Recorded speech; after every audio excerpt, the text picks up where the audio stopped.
Hi everyone, welcome to Padma's commerce and accounting classes. ఈరోజు మనం double entry system గురించి నేర్చుకుందామండి. So double entry system అంటే the name it self saying. So double ఒక ట్రాన్సాక్షన్కి two aspects ఉంటాయండి. One is debit and one is credit. That means ఒకటి debit ఒకటి credit. ప్రతి ట్రాన్సాక్షన్కి two aspects ఉంటాయి. ఓకే రైట్, ఇది double entry system అంటే. Actually earlier days single entry system కూడా use చేసేవాళ్ళు. సో దానికి ఏంటంటే ఓన్లీ స్మాల్ ఆర్గనైజేషన్స్కి అది సెట్ అవుతుంది. సో లార్జ్ స్కేల్లో బిజినెస్ ఆపరేషన్స్ ఉన్నప్పుడు సో సింగిల్ ఎంట్రీ సిస్టమ్ అనేది మనకి వర్కౌట్ అవ్వదు. సో అందుకని ఇప్పుడు ప్రెజెంట్ అకౌంటింగ్ స్టాండర్డ్స్ ప్రకారం డబుల్ ఎంట్రీ సిస్టమ్ అనేది మనము యూస్ చేస్తున్నాం. ఓకే, సో దీనిలో ఉన్న మెయిన్ పాయింట్స్ ఏంటో చూద్దాం. ఓకే, సో ఫస్ట్ పాయింట్ ఏంటంటే it considers both cash and credit transactions అండి. సో ఇక్కడ మనకి ఏంటంటే డబుల్ ఎంట్రీ సిస్టంలో క్యాష్ ట్రాన్సాక్షన్స్ కాకుండా క్రెడిట్ ట్రాన్సాక్షన్స్ను కూడా కన్సిడర్ చేసి మనం ఇక్కడ రికార్డ్ చేయడం జరుగుతుంది. Okay, next it is maintained on accrual basis. Accrual basis అంటే ఆల్రెడీ కాన్సెప్ట్స్ అండ్ కన్వెన్షన్స్లో మనం ఎక్రూవల్ బేసిస్ అంటే ఏంటో చూసామండి. అంటే క్యాష్ ట్రాన్సాక్షన్స్ కాకుండా క్రెడిట్ ట్రాన్సాక్షన్స్ని కూడా మనము ఇక్కడ ఎంటర్ చేయాలి అనేది. That means payment cash received, cash paid. So ఈ రెండింటిని మనం జనరల్లీ రిసీవ్ అయింది, పే అయింది అని చెప్పేసి మనం ట్రాన్సాక్షన్ ఎంటర్ చేస్తాం. అలా కాకుండా సో క్రెడిట్ ట్రాన్సాక్షన్ జరిగినప్పుడు రిసీవబుల్స్ ఉంటాయి, పేయబుల్స్ ఉంటాయి. ఓకే, సో రెండు ట్రాన్సాక్షన్స్ని మనం ఇక్కడ ఎంటర్ చేయాల్సి ఉంటుంది. దాన్ని ఎక్రూవల్ బేసిస్ అంటారు. క్రెడిట్ ట్రాన్సాక్షన్స్ ఉన్నప్పుడు రావాల్సినవి ఉంటాయి, మనం పే చేయవలసినవి ఉంటాయి. రెండింటిని ఎంటర్ చేయాలి డబుల్ ఎంట్రీ సిస్టమ్ అంటే. రైట్, దీన్ని మనం మెయింటైన్ చేయాల్సి ఉంటుంది. Next one, cost incurred is duly accounted whether it is paid or not during that period. So మనం పే చేసినా పే చేయకపోయినా కాస్ట్ ఇన్కర్ అయ్యింది అంటే దట్ మీన్స్ దేని వలనైనా మనము బెనిఫిట్ అనేది పొందాము అంటే ఖచ్చితంగా దాన్ని మనము రికార్డ్ చేయాల్సి ఉంటుంది. Whether it is paid or not. So మనం ఖచ్చితంగా దాన్ని అకౌంట్ ఫర్ చేయాలి, అకౌంటింగ్లో మనం ఎంటర్ చేయాల్సి ఉంటుంది. ఓకేనండి. Next, all transaction supposed to follow dual aspect. దాన్ని మనం ఏమంటామంటే double entry system. Each and every transaction must be supported two aspects. Okay అండి, cash paid to Radha, cash received from Krishna. So ఇటువంటి ఆల్ ట్రాన్సాక్షన్స్ క్యాష్లోనే మనకి టూ ఆస్పెక్ట్స్ ఉంటాయి. That means ఒకటి debit ఒకటి క్రెడిట్. అలాగే each transaction is having two aspects. One is debit and one is credit. Right, next every transaction has two aspects చెప్పుకున్నాం కదా, debit and second one is credit. Right, so కానీ debit and credit must be exchange of equal values. ఒకే transaction మనం consider చేస్తున్నప్పుడు ఆ transaction debit aspect credit aspect amounts అనేది ఖచ్చితంగా ఈక్వల్గా ఉండాలండి. It's a mandatory. Right, equal amounts ఉండాలి. So every debit has a corresponding credit. ఒక ట్రాన్సాక్షన్లో డెబిట్ ఉందంటే ఖచ్చితంగా క్రెడిట్ కూడా ఉంటుంది. We have to enter that. Right, ఇది డబుల్ ఎంట్రీ సిస్టమ్. అలా చేయడం వలన ఇది ఫుల్ మీనింగ్ అనేది ఇస్తుంది in order to maintain the equity between debit and credit. ఓకేనండి, సో ఇదండి main. So double entry system అంటే క్యాష్ అండ్ క్రెడిట్ ట్రాన్సాక్షన్స్ని కన్సిడర్ చేయాలి, ఎక్రూవల్ బేసిస్లో మెయింటైన్ చేయాలి. దట్ మీన్స్ రిసీవబుల్స్, పేయబుల్స్ రెండింటినీ కన్సిడర్ చేస్తూ మనం అకౌంట్స్ అనేది ప్రిపేర్ చేయాల్సి ఉంటుంది. కాస్ట్ ఇన్కర్డ్, దట్ మీన్స్ దేని మూలనైతే మనం కాస్ట్ ఇన్కర్ అయ్యామో, బెనిఫిట్ని పొందాము, దాన్ని ఖచ్చితంగా మనము రికార్డ్స్లో ఎంటర్ చేయాలి. మనము ఆ ట్రాన్సాక్షన్ అమౌంట్ క్యాష్ పే చేసినా పే చేయకపోయినా మనం ఇన్కర్ అయిన వెంటనే మనము ఆ ట్రాన్సాక్షన్ అనేది ఎంటర్ చేయాలి.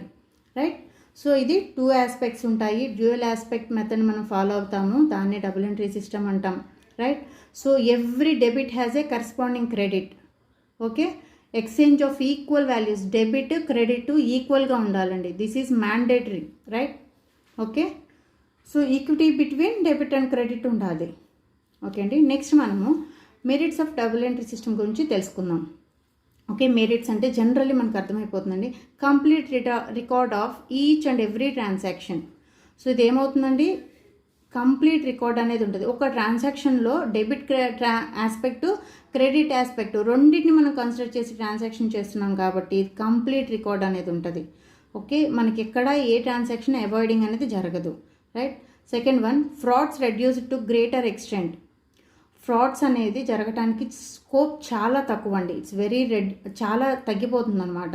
ఎందుకంటే మనకి సో ఎక్కడైతే మిస్టేక్ జరిగింది, డెబిట్ అమౌంట్ క్రెడిట్ అమౌంట్ ఈక్వల్గా ఉండాలి. కాబట్టి ఎక్కడైనా మనం రాంగ్ చేస్తున్నామంటే మన అకౌంట్ ప్రిపరేషన్ చేసేటప్పుడే మనకి బ్యాలెన్స్ అనేది చేస్తాం అకౌంట్స్ని. ఆ బ్యాలెన్స్ చేసినప్పుడు అక్కడ వేరియేషన్స్ మూలైనా మనకు ఫ్రాడ్స్ డిటెక్ట్ చేయడం జరుగుతుంది because of double entry system. ఓకేనండి. Next, trial balance gives the arithmetical accuracy.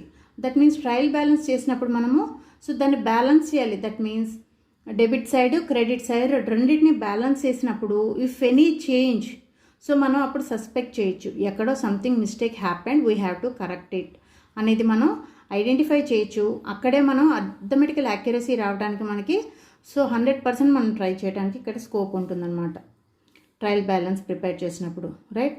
Next, ఈ ట్రయల్ బ్యాలెన్స్ మనకి యాక్యురసీ తెలిసిన తర్వాత దాని నుంచి మనము ప్రాఫిట్ అండ్ లాస్ అకౌంట్ కనుక్కుంటాము and prepare financial statements. Okay, profit and loss account కనుక్కున్నా, దట్ మీన్స్ ప్రాఫిట్ వచ్చిందా లాస్ వచ్చిందా అనేది మనం ఇక్కడ క్యాలిక్యులేట్ చేసిన తర్వాత ఫినాన్షియల్ స్టేట్మెంట్స్ ప్రిపేర్ చేయాలి. That means balance sheet, right. It facilitates the comparison. So మనం ఈ ప్రిపేర్ చేసిన ఫినాన్షియల్ స్టేట్మెంట్స్ నుంచి మనము మన ఫినాన్షియల్ పొజిషన్ ఏంటో తెలిసిపోతుంది. కాబట్టి మనము లాస్ట్ ఇయర్ మన పొజిషన్ ఎలా ఉంది, ప్రజెంట్ ఇయర్ ఎలా ఉంది, so how we have to improve, సాటిస్ఫాక్షన్గా ఉందా, సో దాన్ని ఏమన్నా బెటర్మెంట్ చేసుకోవాల్సిన అవసరం ఉందా అనేది మనం ఇక్కడ కంపేర్ చేసుకొని సో కంపెనీ అనేది కొంచెం బెటర్మెంట్ కోసం ట్రై చేస్తుంది. ఓకే అండి. నెక్స్ట్, ఈ డబుల్ ఎంట్రీ సిస్టమ్ వల్ల మనకి ఇంకోటి ఏంటంటే satisfy the sales tax and income tax authorities. So మనం అకౌంట్స్ ప్రాపర్గా మెయింటైన్ చేసి సో మనకి అర్థమెటికల్ యాక్యురసీతో మనం వర్కౌట్ చేస్తున్నాం కాబట్టి so sales tax income tax departments కూడా సాటిస్ఫై అయ్యి they will collect their taxes in correct time, right. So ఇవండి merits. Complete record of each and every transaction, frauds reduced to greater extent like this. మనం మెరిట్స్ని చూసాం కదా, ఒకసారి మీరు single reading ఇవ్వండి, సో మీకు ఇది ఈజీ అయిపోతుంది. చూడండి, సో మనము డబుల్ ఎంట్రీ సిస్టమ్ అని అంటున్నాం. డబుల్ ఎంట్రీ సిస్టంలో మనం ఏం ప్రిపేర్ చేస్తామండి, అకౌంట్స్ ప్రిపేర్ చేస్తాం కదా. డబుల్ ఎంట్రీ సిస్టమ్ అంటే ఇక్కడ ఏముంటుంది, సో డెబిట్ ఉంటుంది, క్రెడిట్ ఉంటుంది. ఈచ్ ట్రాన్సాక్షన్కి డెబిట్ అండ్ క్రెడిట్ ఉంటుంది కదా. సో ఇప్పుడు మనము ఆ డెబిట్ క్రెడిట్ ఎలా ఎంటర్ చేస్తామో, అసలు అకౌంట్ అంటే ఫార్మాట్ ఎలా ఉంటుందో చూడండి. సో ఇది అకౌంటింగ్ ఫార్మాట్ అండి. సో ఇది ఎలా ఉంటుందంటే టీ షేప్లో ఉంటుంది. దట్ మీన్స్ ఇలా ఉంటుందండి ఫార్మాట్ అనేది. ఓకే, టీ షేప్లో మనం ఒక పేపర్ని ఇట్లా ఫోల్డ్ చేసుకుంటే దానికి మిడిల్ చేసుకొని ఇక్కడ ఒకటి డ్రా చేస్తాము line. So left hand side, okay, left hand side 4 columns, right hand side 4 columns అనేది మనం పెట్టాలి. So okay, so left hand side ఉన్న దాని మొత్తాన్ని డెబిట్ అని, రైట్ హ్యాండ్ సైడ్ ఉన్న ప్లేస్ని క్రెడిట్ అని అంటాము. సో ఇది ఒక accounting format. So left hand side చూడండి, first column date, particulars, JF means journal folio, అంటే జర్నల్లో మనం ఫస్ట్ ఎంటర్ చేసిన తర్వాత అకౌంట్స్ ప్రిపేర్ చేస్తాము. సో జర్నల్లో మనం ఏ పేజ్లో మనం ఎంటర్ చేసాము ఈ పర్టికులర్ ట్రాన్సాక్షన్ అనేది అక్కడ మనం జర్నల్ నెంబర్ వేయాల్సి ఉంటుంది ఇక్కడ. సో దాని రిలేటెడ్ అమౌంట్ ఇక్కడ వేస్తాం అమౌంట్ కాలంలో. సో ఇట్లా డెబిట్ సైడ్ వేయాల్సిన ట్రాన్సాక్షన్స్ని డెబిట్ సైడు, సో మనం క్రెడిట్ సైడ్ వేయాల్సిన ట్రాన్సాక్షన్స్ని again date, particulars, JF and amount.